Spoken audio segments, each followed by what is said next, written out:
If you want talk, games, and fun all rolled into one, well, you've come to the right place. This is The Game Show, where host Bradley Clark and his special guests talk about the world of television game and competition shows. But Bradley's guests aren't here to just talk. They came to play a game as well. What will today's topic be? What game does Bradley have planned? There's only one way to find out. It's time to start the show. You heard the man. Welcome to The Game Show. And here's your host, the Bradster himself, Bradley Clark.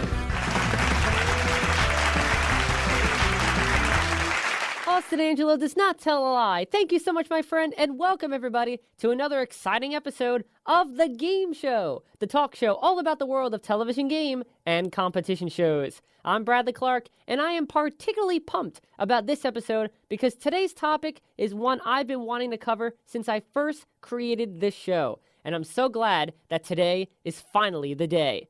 One of the biggest television crazes currently is athletic competition shows. From NBC's American Ninja Warrior and the Titan Games to CBS's $1 Million Mile, everyday Americans are pushing themselves to the limit to see if they can compete with the best of the best. However, for whatever my word is worth, there is one athletic competition show that definitely rises above all. And speaking about best of the best, that phrase is definitely connected with the series this episode of The Game Show is highlighting. Ladies and gentlemen, from Gladiator Arena in Los Angeles, California, here are your American Gladiators. Ice, ice, baby! Gemini! Blade! Do the thunder shake! Storm! Laser! Disaster! Power! Violent!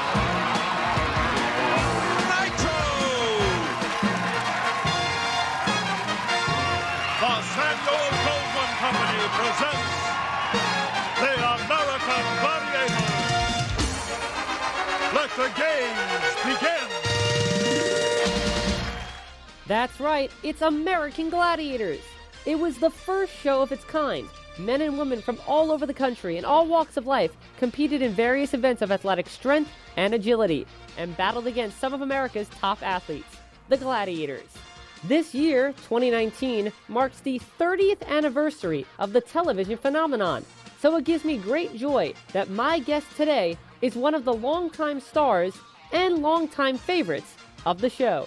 Kathy Marino will first have to get by ice in breakthrough. Bigger they are, the harder they fall. Chance for the contender to pick up 10 points if they're successful in both of these disciplines. Kathy trying to make some kind of significant move on ice. Ice isn't buying it and trying to ride her out of bounds and does. Yes! Joining me on the line is Ice Ice Baby from the original American Gladiator series, Lori Ice Fetrick. Lori, welcome to the Game Show. Hey, thank you very much for having me. How are you? Oh, I am doing fantastic. I have been waiting years to get the chance to talk to a gladiator. So this... How many years? Well, let's see. So I'll tell you the story of how I got into the Gladiators. I was not around when the original run actually aired, but I started watching the 2008 NBC revival midway through the first season, and then I watched the entire second season. However, as I was watching, I thought this was some kind of new show. It wasn't on TV in terms of reruns at that time. Right. So I had no idea this was a revival of some sort.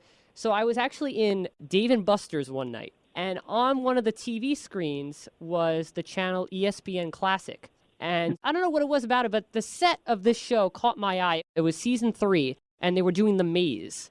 And all of a sudden, I see in the background, I see a sign that says American Gladiators.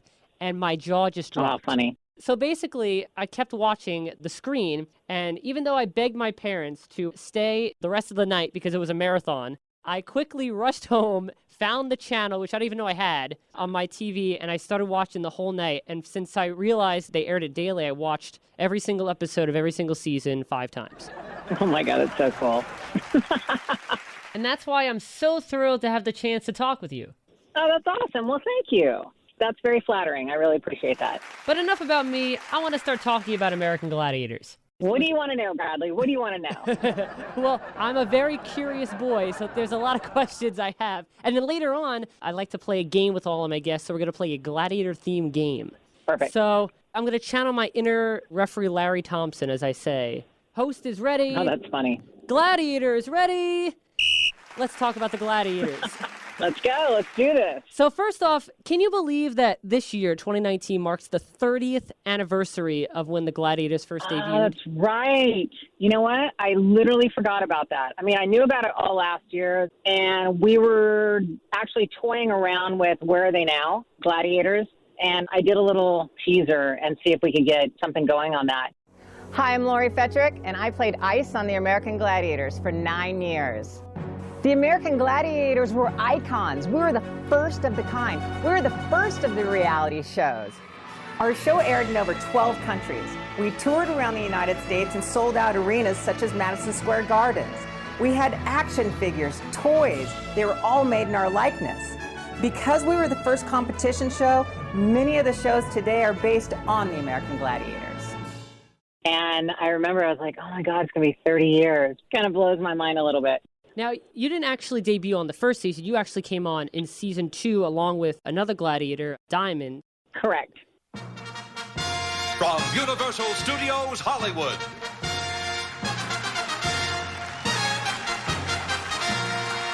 This is American Gladiators.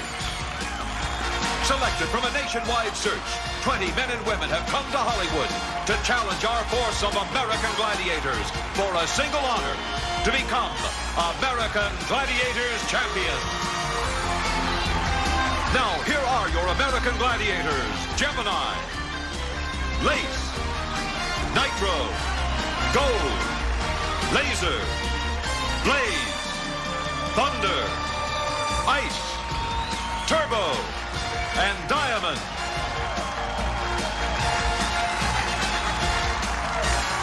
The host for American Gladiators, Mike Hadley, and his co-host, Larry Zonka.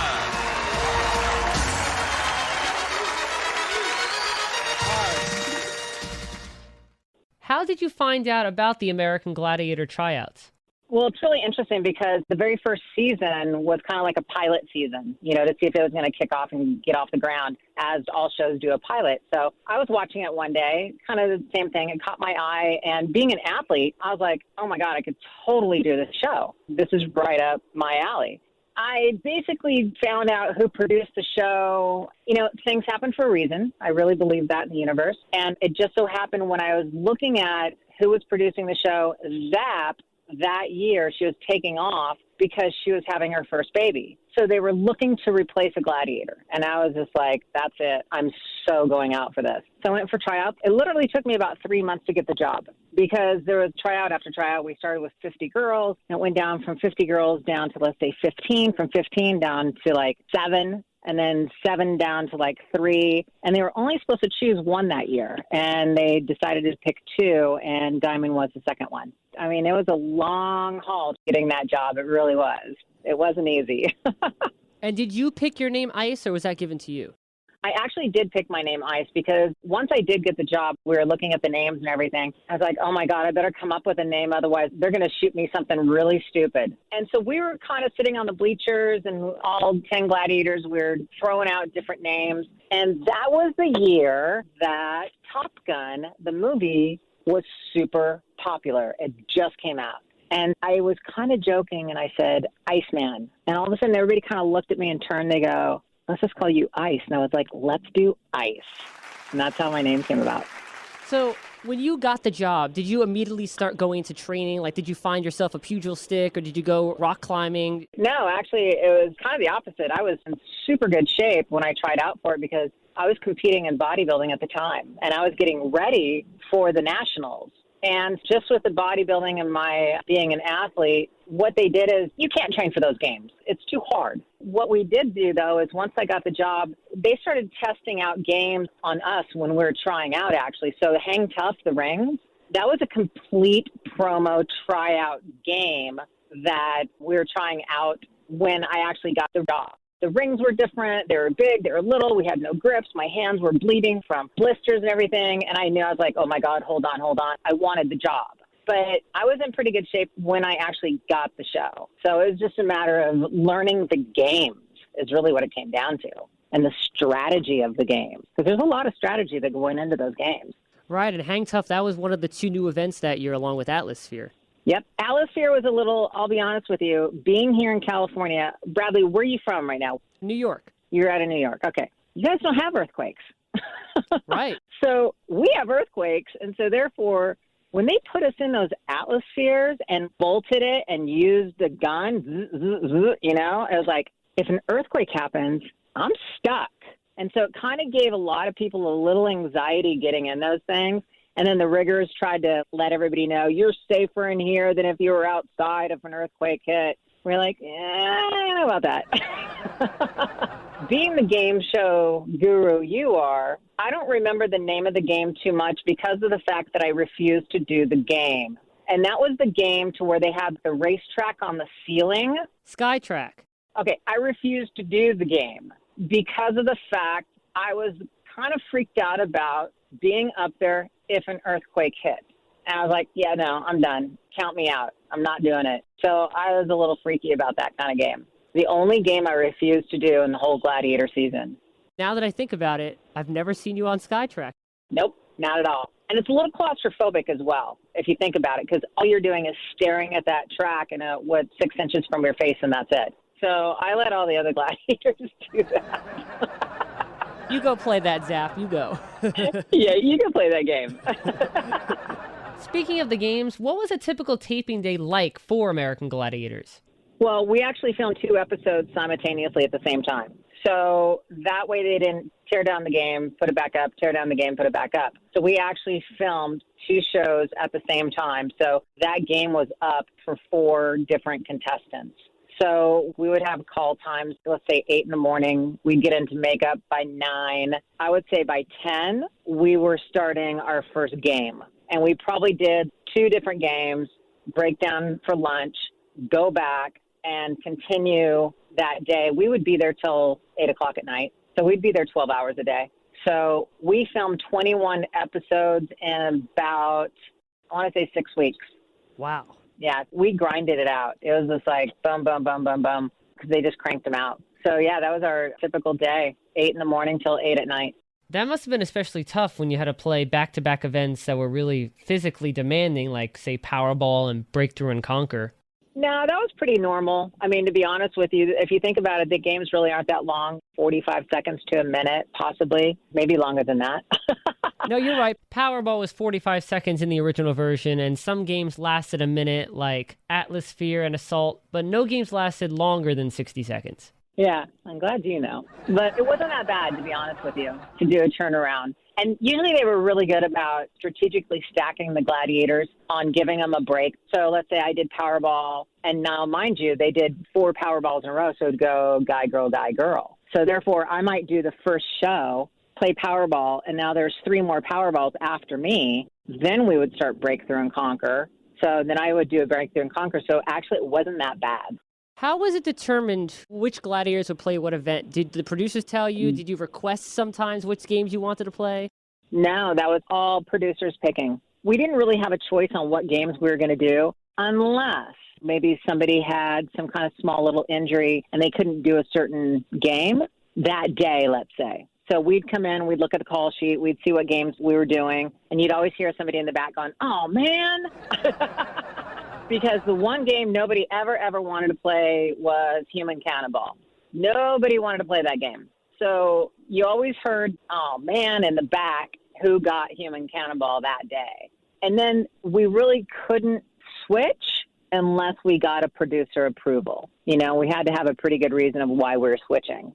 And the thing of it is it caused so many injuries that they finally decided to get rid of it. If you think about it, and it was very true, I actually got like a little bit of nerve damage on my left arm because of that game. Because by the time the contestant jumped on that rope, swung, got the momentum, and actually hit you, they were almost 4 to 5 times their body weight.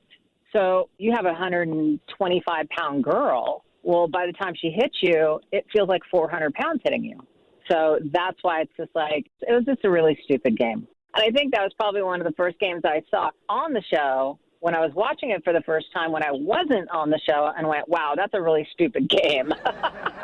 And I felt that way even when I got the job. How fun was it to shoot the assault gun?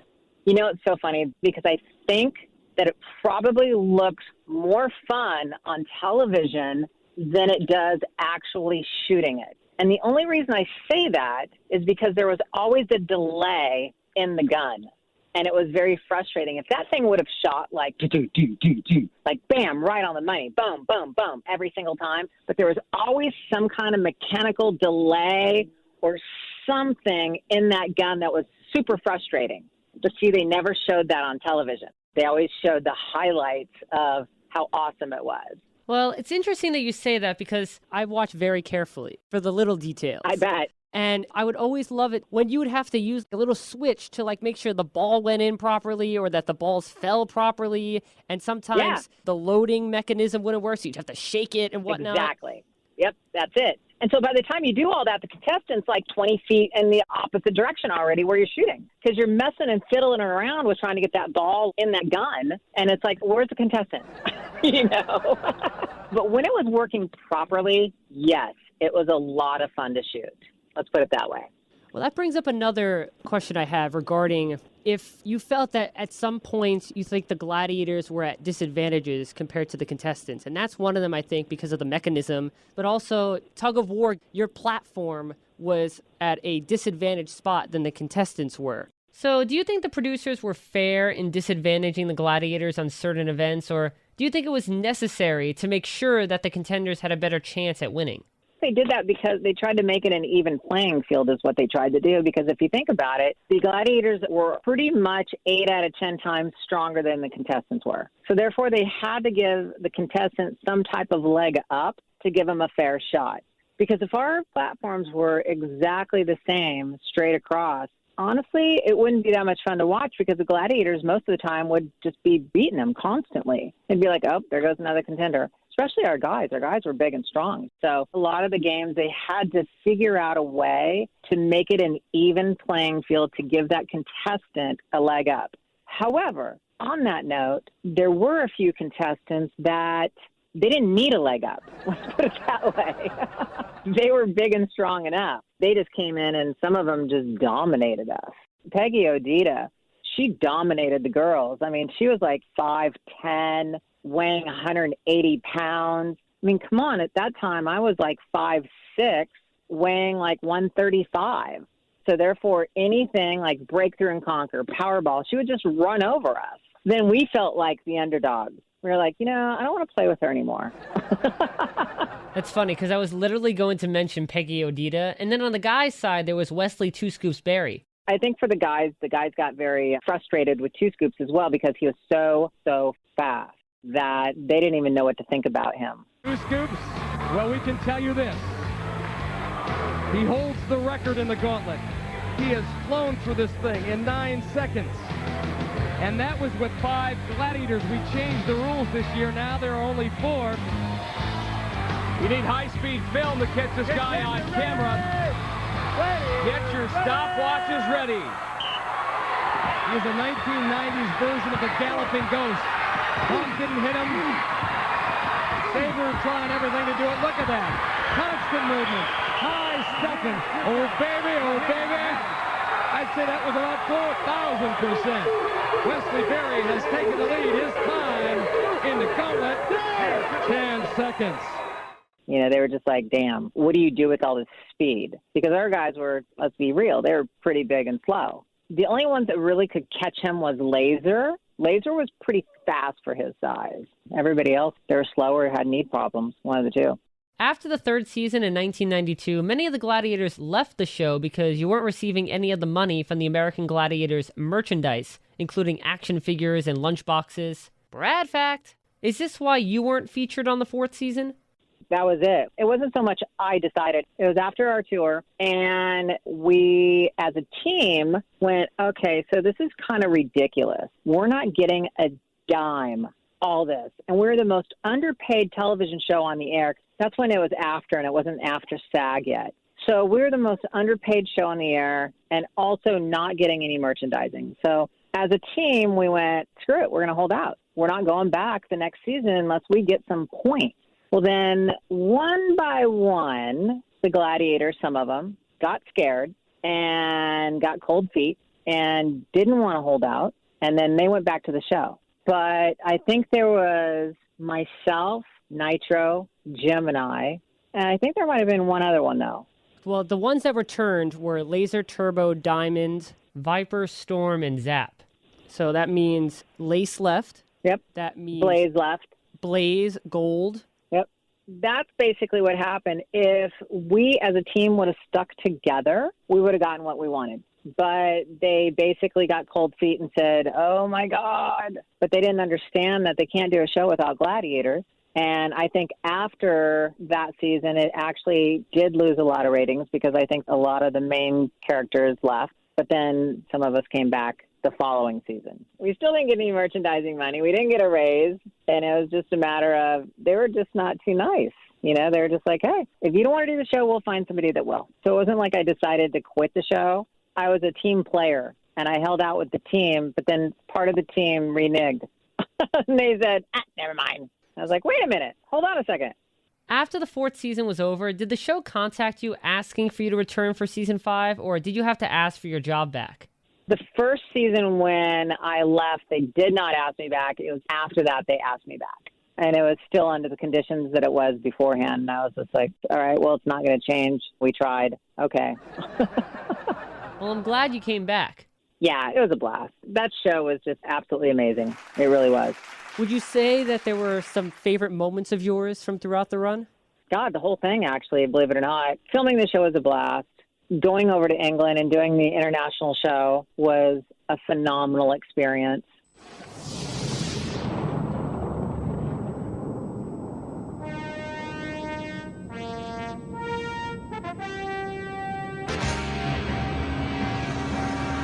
They came from the 4 corners of the earth. The mightiest gladiators from Great Britain, Finland, America, and Russia. Together for the first time in history, united to accept the challenge of the international champion contenders in a battle that would decide who is the best in the world.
Welcome to National Indoor Arena in Birmingham, England, along with English football great John Fashanu. I'm Mike Adamley. Glad you could join us for a very special competition as athletes contenders from 4 different countries. Great Britain, the United States, Finland, and Russia will put themselves to the test against our international team of gladiators. And John, other than the obvious national pride, so much at stake for our contenders. Well, Mike, there really is a lot at stake. Whoever eventually goes through at the end of the series will be the best in the world. So I think it's only fitting that we have got 2 tickets to go round the world first class.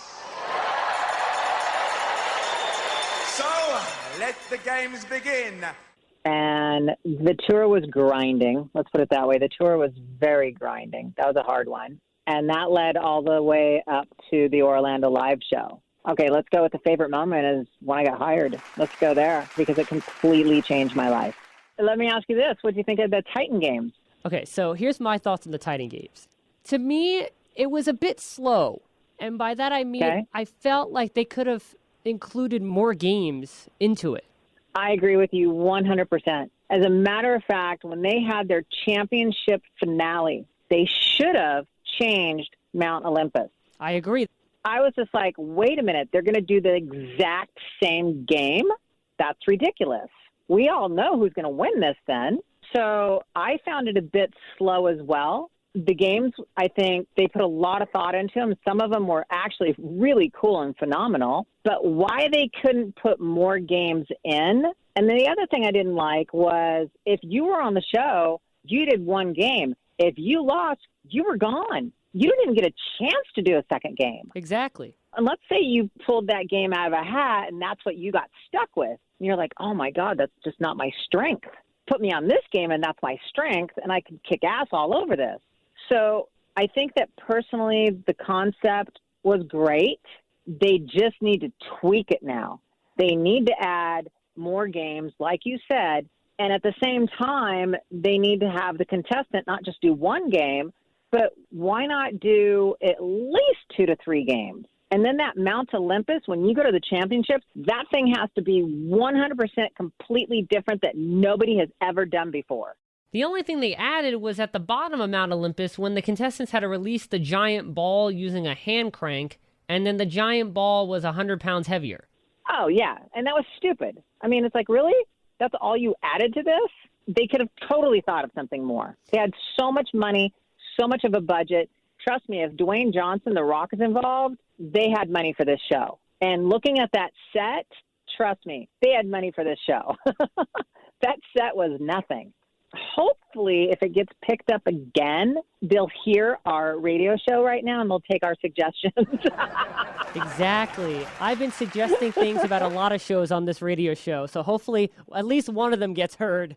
Exactly. But I will say that when I saw it, it did make me happy that The Rock was doing it. They did do a very good job because that was the closest show to being a knockoff of the American Gladiators since we've been off the air. So I think they did a good job. And then the other thing that makes me happy is that this is totally off subject, but the creator of the American Gladiators, I know he's just cringing, but yet he can't do a damn thing about it. And I love it.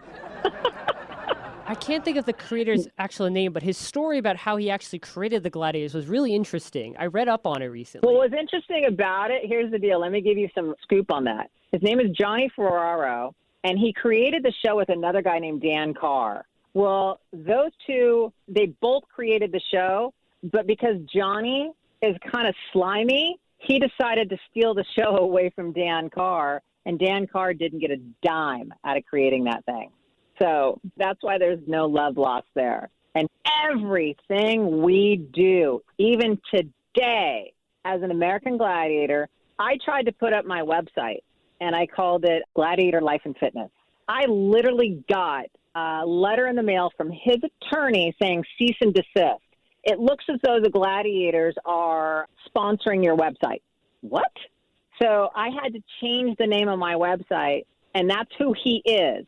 We can't do anything, otherwise he comes after us. But what cracks me up is he's such an idiot, is that if he realized the things that we were doing out there were good, solid things that were keeping his brand alive, if he ceases and desists everything across the board, guess what? Nobody's talking about the American Gladiators anymore. Nobody's doing anything remotely like talking about or doing it or something, and his brand dies. But he is so greedy. If he doesn't get any money off of anything, then he's cease and desist. You can't do that. You can't do that. You can't do that. You can't do that unless he makes something off of it.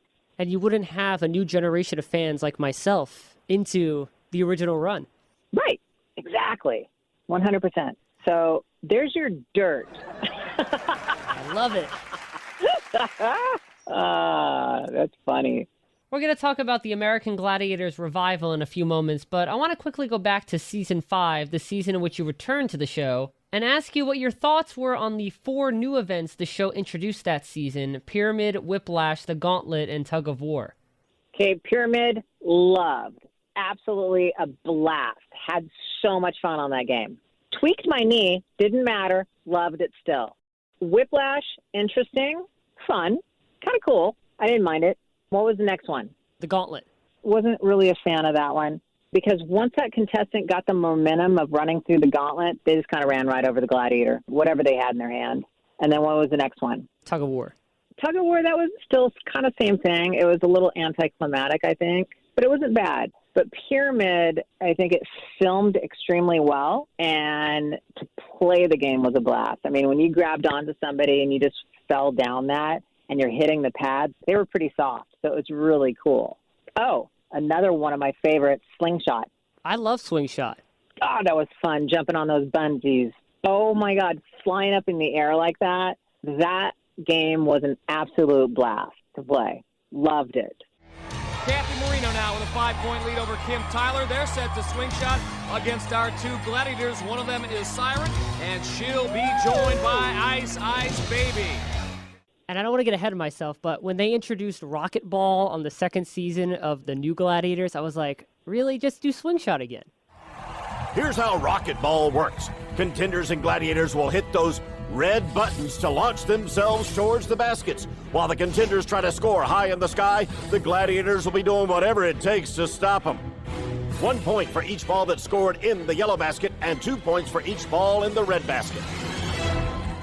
Yeah, exactly. But, you know, they felt as though they wanted to create new games. Like, even Powerball, they kind of ruined. Oh, I hated it. They kind of ruined the Powerball. Yeah. It drove me crazy that they put them in this padded these circle. Boundaries. Yeah, like a boundary kind of thing. They were too cautious in the revival. Okay, so let's talk about it. Yeah, let's get into the revival, because I have my own opinions on it. And originally, when I watched it, thinking that this was some brand new show, I was like, wow, this is so cool and that stuff. And then when I saw the entire run of the original Gladiators, I'm thinking to myself, now this is where it's at. Yep, 100%. All the fans, even the Gladiators, were very disappointed that they didn't even use us as a cameo. They didn't use us as coaches. They didn't use us as a cameo. They didn't use us at all. They wanted nothing to do with us. And again, I think that was the creator, Johnny Ferraro's deal. NBC, they took it, they ran with it, and they thought they could make it better, and they made it worse. The two hosts, first and foremost, absolutely were the worst. I'm sorry, Hulk Hogan and Layla Ali, no. They weren't even remotely close to being a host for that show. Why they didn't call back Mike Adamle is beyond me. Welcome, everyone. I'm Mike Adamle to another edition of the American Gladiators.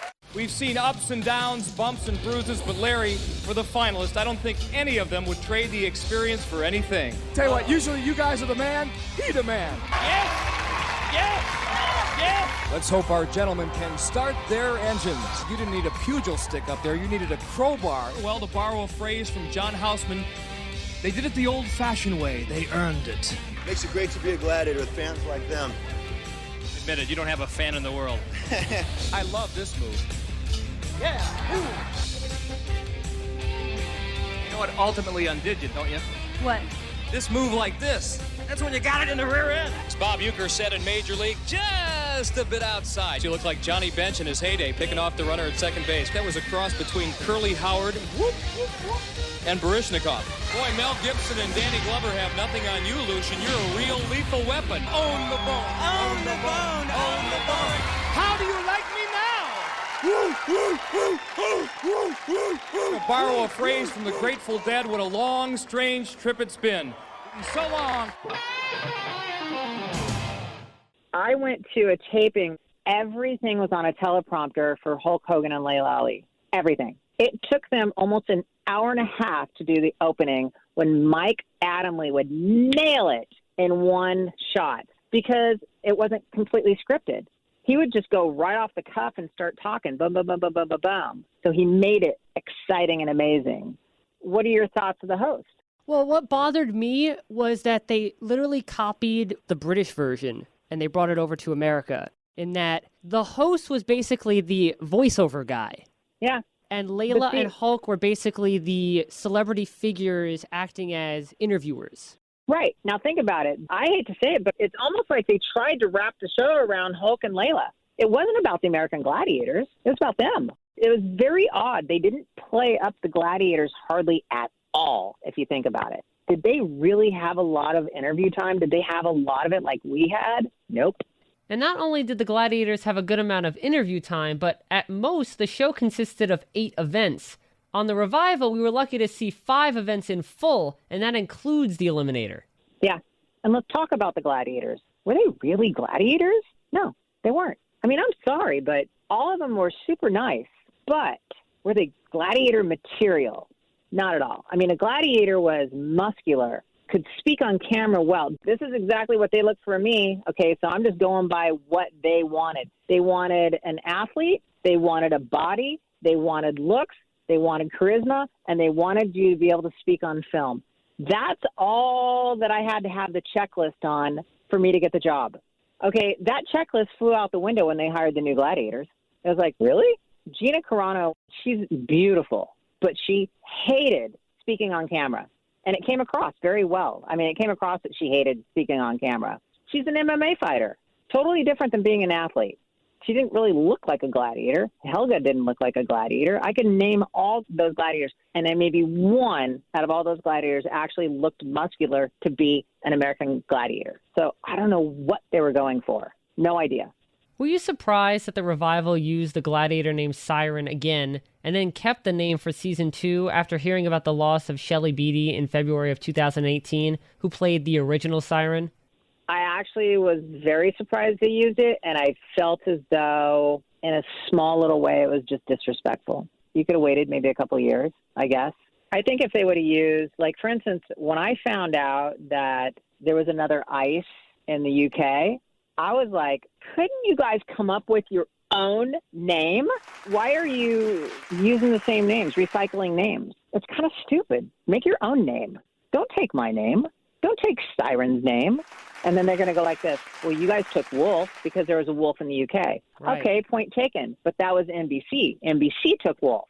But like you said, they tried to interchange and become more of the UK version than the American version. My guess for why NBC did that was because the UK version was so popular. The only thing I can say for that, Bradley, is when we went to the UK, we shot in an arena. That thing, we walked out and every seat was full in the arena. So that would be like us going to the Forum and filling every single seat in the Forum while they were filming the Gladiators. The UK Gladiators, when you went to England, they were like gods over there. Their pictures were on the side of buses. They were on billboards. They had television commercials. They didn't do that for us. But then again, let's think about how big the UK is. So that's the only thing I can kind of think of is they went, well, look how big and popular the show is over there. Well, it's because the UK is small and they only have so many television shows. So I don't know what the reasoning was. Who knows? One of my pet peeves, especially in today's age of television, is when over-the-top production value is more important than quality game structure and game development. And the 2008 American Gladiators is a prime example of that, unfortunately. Yeah, I agree. They wanted water. Right, yeah. I thought that was funny, too. And like what I said before, how they reinvented Swing Shot as Rocketball, or they took the Conquer Circle and made Earthquake. I know. And Tug of War was turned into Tilt. And that one, yeah, you could actually sit on the platform. Yeah, it was so funny. It was.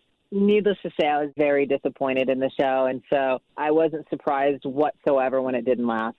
Now looking back, knowing what I know about the original Gladiators series, I wish the Revival had done a special Original Gladiators versus New Gladiators special, because the Revival in England did a special called The Legends Returned, in which they had the original Gladiator for something like that, Bradley. Exactly. In England, there were 3 episodes, The Legends Return, The Legends Strike Back, and The Legends Last Stand, in which the original Gladiators competed in the classic events, as well as some new events against the new breed of gladiators.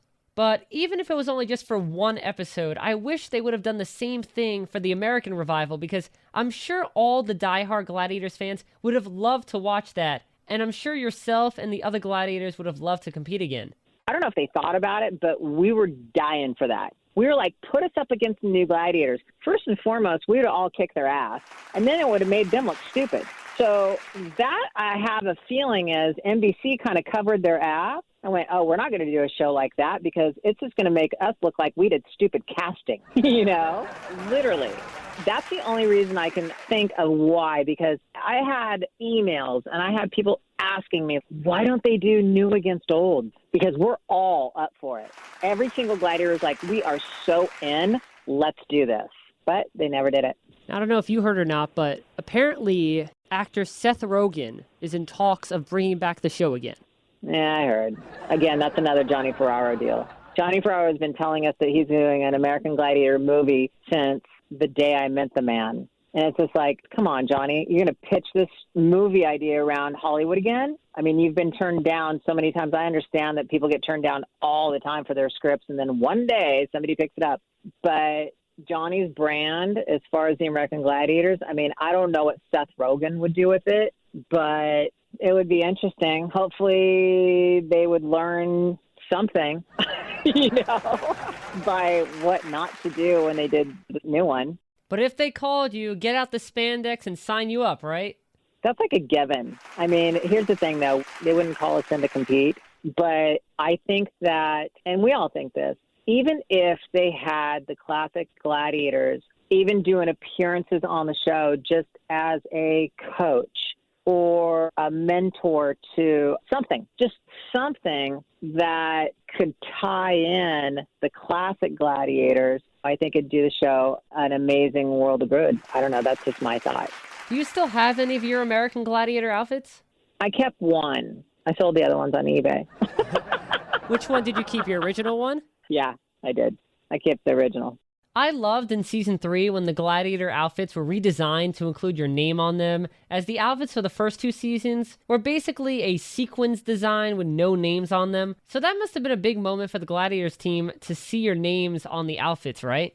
Exactly. You're like, ooh, we're somebody now. Right, and that was one of the things I didn't like about the new version, was that the costumes, it was black and gray, and they all looked basically the same. Yeah, did they have their names on them? No, they didn't. Did. Okay, so see, this goes back to the whole thing about when we went in to ask for merchandising points. They literally tried to argue with us and say, you're not the star of the show. The American Gladiator show is the star.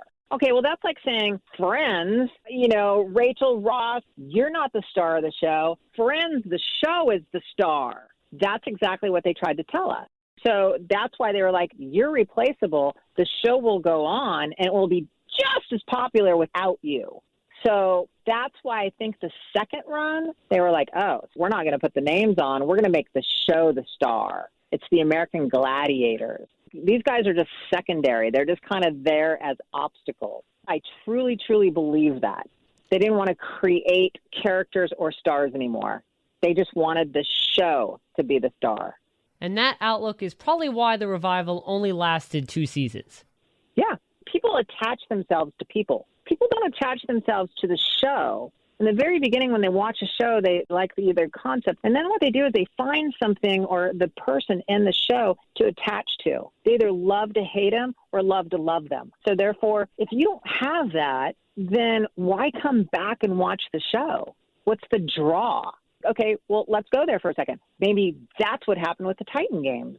There was not anybody that I attached myself to that I went, oh, my God, they're awesome. I want them to win, or I want this person to do this. There was nobody. So I kind of got bored. Yeah, because we didn't get enough time to see them in action. No, we got their backstory, and that was it. And then we got to watch them do one game. It was like, oh, man. And if they lost, they were gone. Okay, next. We didn't get emotionally involved with that person. We didn't see them enough. Well, I think the Titan games did the same thing every other show does now, in that they spend so much time on a 5-minute package for each contestant instead of including more competition within the episodes. Oh, my God, right? Exactly. It's like, okay, I get it. Single mom, she beat cancer. Don't get me wrong. I'm not saying I'm taking that away. I'm just saying it seems like that's always the backstory. And they spend so much time on it. And it's like, come on, let's get to the game. Right, exactly. So when American Gladiators ended in 1996, were you told at the beginning of the season that the 7th season was probably going to be the show's last? Or after the season ended, were you hit with a surprise that American Gladiators was canceled? Well, it's interesting because we actually went to Florida to do the live show. It's the most thrilling action on television, and now you can see the American Gladiators live and up close in Orlando, Florida. It's 90 minutes of power-packed excitement, starring the same superbly conditioned male and female athletes known around the world. These awesome athletes face fierce contenders in the assault, breakthrough and conquer, joust, whiplash, the wall, and Powerball. You'll cheer them on from Gladiator Arena, the only place in the world where the American Gladiators compete live. And we weren't really sure if it was going to be the last season or not.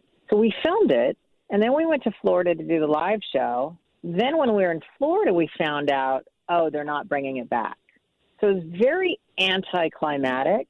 It wasn't like some of the shows nowadays that are on for, 5, 10 seasons. They're like, okay, this is it. Now we're going to have a big wrap party and it's over and say your goodbyes. It wasn't like that at all. So it was very, very anticlimactic. It was very sad. And the live show ended the same way, a little bit more dramatic.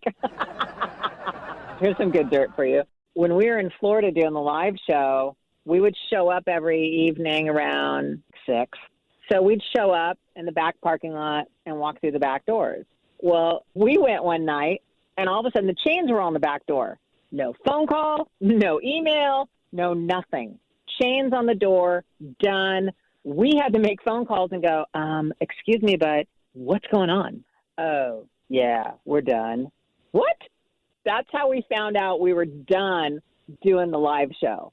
So these guys have a really great reputation of just kind of like cleaning their hands and going, okay, we're out. I gotta say though, despite a lot of the downfalls the Gladiators had to deal with off the set, one of the coolest things I think the Gladiators did outside of Gladiator Arena was compete on Family Feud, first with Ray Combs back in 1993. Brad fact. That was so much fun. Welcome to Family Feud's Battle of the Sexes between the American Gladiators.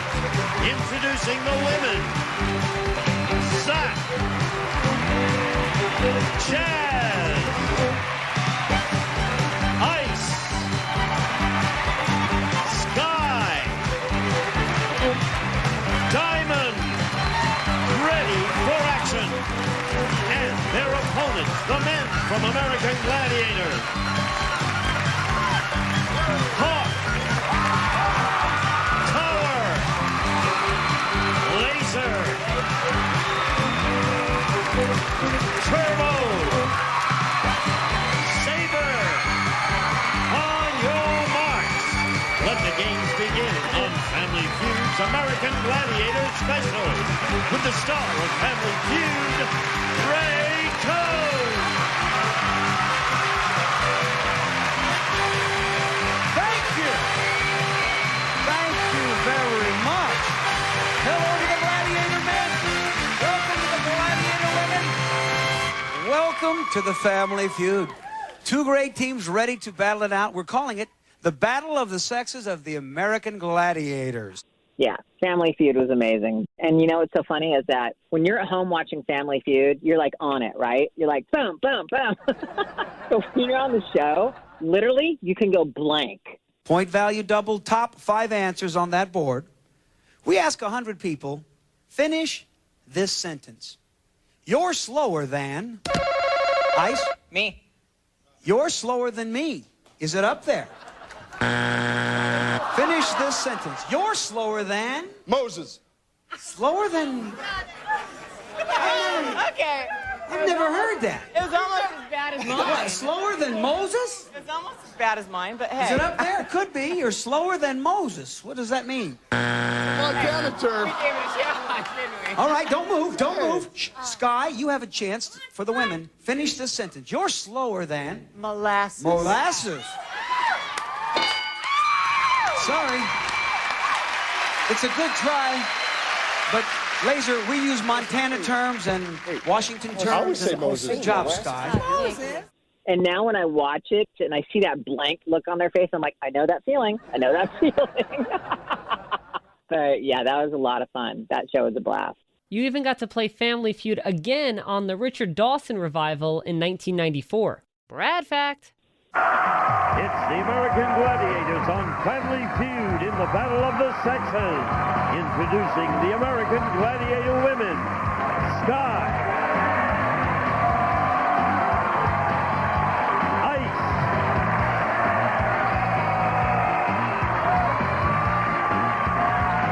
Zach,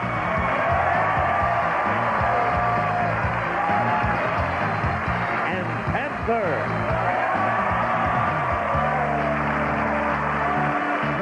For action. And their opponents, the American Gladiator men, Saber, Nitro,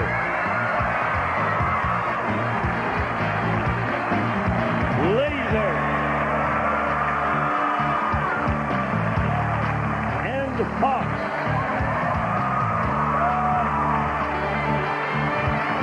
On your mark. Let the games begin on Family Feud's American Gladiator Special with the star of Family Feud, Richard Dawson. Three days left. Just take all the money home. All right? We're on the board here. We got some money. Let's do it. All right. Thank you. Thank you.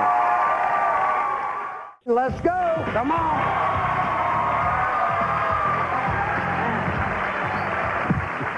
Here we are again, baby. I've got it all. Got to get on the board. I know we here. do. Point values are tripled.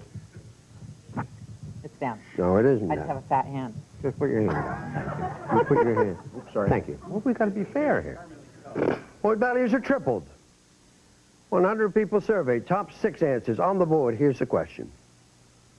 When you're out driving, name the kind of vehicle you move out of the way for. Yeah. A semi-truck. A semi-truck. One answer could be tonight. An ambulance. An ambulance? That's it. Well done. Yeah, that's right. And a lot of the Gladiator fans probably don't even remember this, but there was actually a kids version of the show called Gladiators 2000 with Ryan Seacrest as one of the co-hosts. Brad Fact. Work hard, play hard, healthy body, healthy mind, face the future, fear no challenge. I strive to be the best that I can be. Work 2000. Work hard 2000. Play hard, be the best. Face the future 2000. Work Hard, fear no challenge. fear no challenge. Be the best. Hey, everybody, I'm Ryan Seacrest. And I'm Maria Santo. And this is the place where kids from all over the country can come to play the same incredible games that they've seen on American Gladiators. Welcome to Gladiators 2000. Let's meet the blue team. Weighing 108 pounds and standing 5 feet 3 inches tall is 13-year-old James Smith. And at 83 pounds, 5 feet tall, 12-year-old Tanya Burnley. Coaching the blue team today are Turbo and Sky. And for the red team at 5 feet 8 inches, weighing 133 pounds, it's 13-year-old Anthony Myers.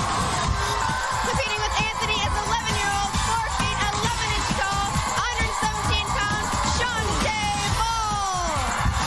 The coaches today for the red team are Laser and Ice.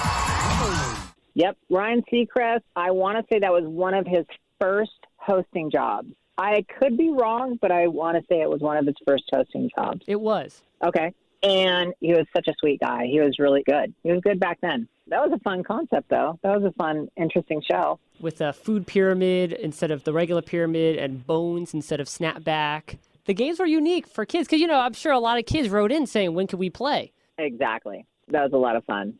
Before we get to the game, I'm curious to know, do you keep in contact with any of your Gladiator castmates?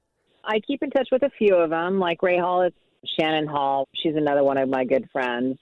Red Williams is here in Cali, and he and I, every once in a while, same thing with Laser, kind of like, hey, what are you doing? If anything ever comes up. But that's pretty much it. For those of you who may not know, Ray Hallett is Zap, Shannon Hall is Dallas, and Red Williams is Saber. Brad fact! Is there any chance of a Gladiator reunion this year, being that it's the 30th anniversary of the show? Oh, I don't know. God, that would be fun. We've got to do something. But it's so funny because trying to get everybody together, like Ray's in Tahoe, Sky and Dallas are in Florida. I know Jazz is in Texas. We're kind of spread out. So unless some type of 30-year reunion show and then pull everybody together and fly them in, that's the only way it would ever happen. I know the Gladiators would be like, I'm busy. Well, if you go, hey, I'm going to pay you to come in, they'll be like, I'm there. And I think we should take some time to give a tribute to Lee Rayerman, who played Hawk, because sadly we lost Hawk back in 2016. 100%. That was a shock.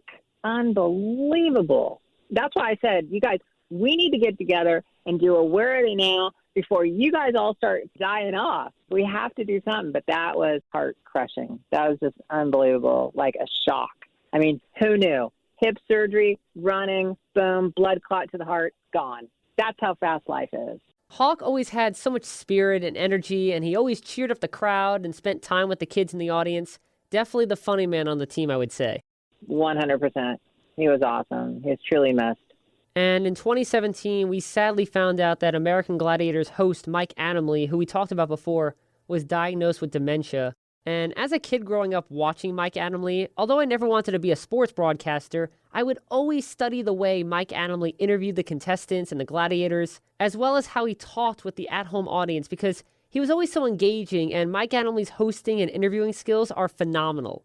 Yeah, Mike is just an amazing man, and his talent and ability, and he was always happy. He always had a smile. He was always uplifting, and he was so good to be around during the show and everything. And he's battling right now, and his wife, Kim, I know her real well. So prayers go out to them, you know, the family and the struggle with it, because that struggle is real. And why don't you give a shout out to what you do now, because you're still in the fitness realm. Yes, I am a general manager of a fitness gym, and I have a couple different hats on, but my main passion is fitness. It always has been, it always will be, and that's just what I love to do. I just absolutely love helping people and inspiring and motivating them to be the best version of themselves as they can possibly be. And speaking of passions, my passion is games, and we have reached the point of the show where I say, it's time for the game of the day. Game of the day. Now, over the 7-season series, there have been a number of gladiators that have graced the viewers' TV screens, many of whom, including yourself, became household names. And those names are what this game centers around. So, Ice, get ready because we're about to play Name That Gladiator. Name That Gladiator. And here's how we play. I'm going to read you a clue to the name of a gladiator that appeared sometime on the show during the original American Gladiators run from 1989 to 1996. Now, these clues won't be giving you gladiator stats or individual gladiator trivia, but rather they will be descriptions of the words that your teammates took on as gladiator names. For example, if the clue was, the rock band Foreigner has a hit song titled Cold as Blank, you would say Ice. And of course, Ice is the name of a gladiator. There are 10 names in total, and if you can name 5 gladiators, you'll be deemed a winner. Got it. Those are the rules. You ready to play? Let's try it. Well, once again, host is ready. Gladiator is ready. Let's play Name That Gladiator. And here comes your first clue. Style of music played by Duke Ellington and Dizzy Gillespie. Jazz. Correct, you got it. Boom. Jazz was played by Victoria Gay from seasons 5 through 7, and you are on the board with one correct answer. And here comes your next clue. It's the 3rd astrological sign of the zodiac. Gemini. You got it, Gemini. That was Michael Horton, seasons 1 through 3.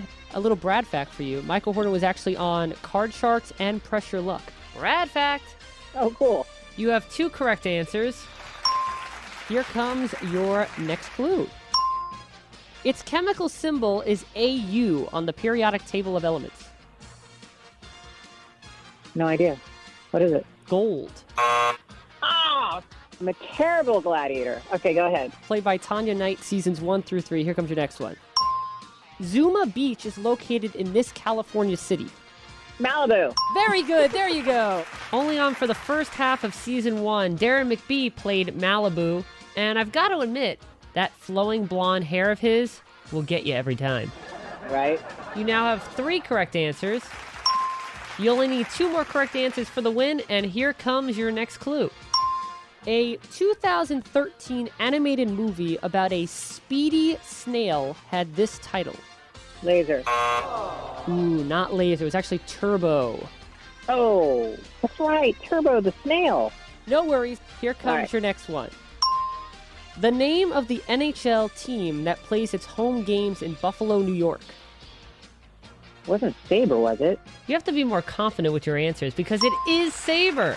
You know what's so funny is I can see the name on a hockey jersey. That's weird. Okay. Well, you got it. That's what counts. Just like I mentioned before, Sabre was played by Red Williams, and he was on the show from seasons 4 through 7.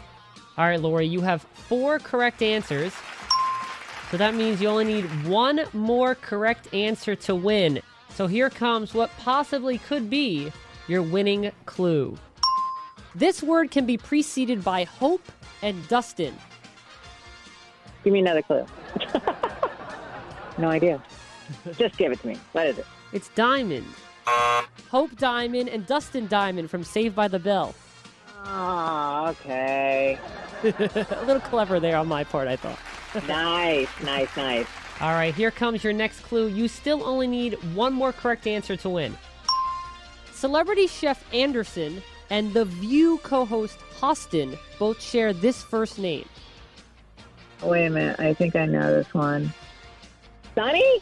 Sonny is correct. Ice, you have just won this game of Name That Gladiator.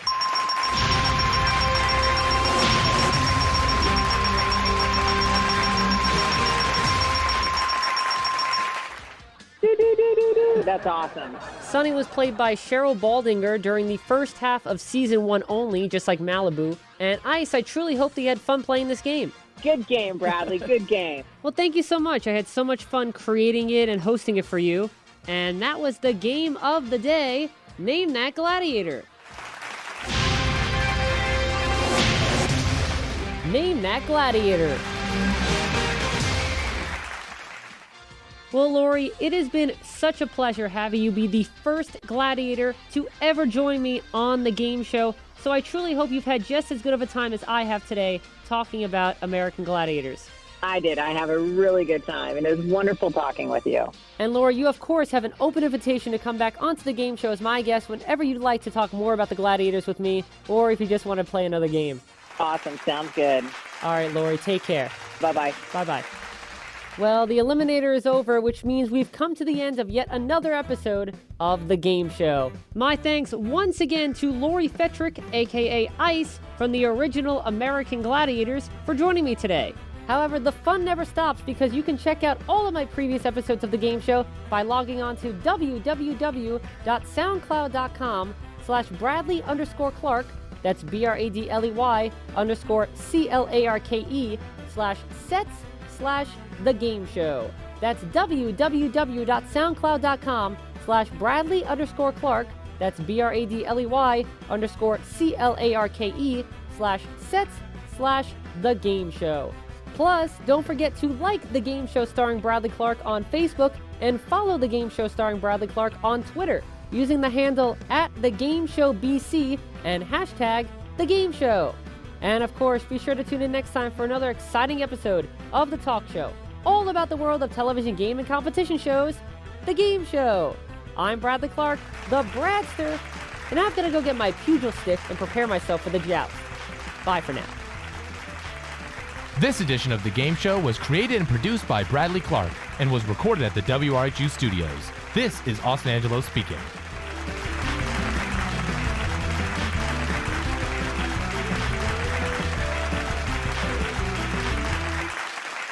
The Game Show is a Bradley Clark production.